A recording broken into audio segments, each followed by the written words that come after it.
It's time to test out this big beast, because we're going to have 7 inches of fun.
Alright people, for the final conclusion about the NeoGeo part of the 7-inch China handheld.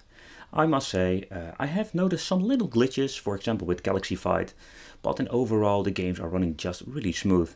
Just like Son Goku and that kind of games, really awesome. Yeah, did you hear anything that was a little bit off? I really love to know, but sometimes I don't know the soundtracks and I can't hear the difference. I want to thank you for watching. Don't forget to subscribe to the channel and hit that little bell because you're going to get notified. And again, thanks for watching. See you next time. Bye bye.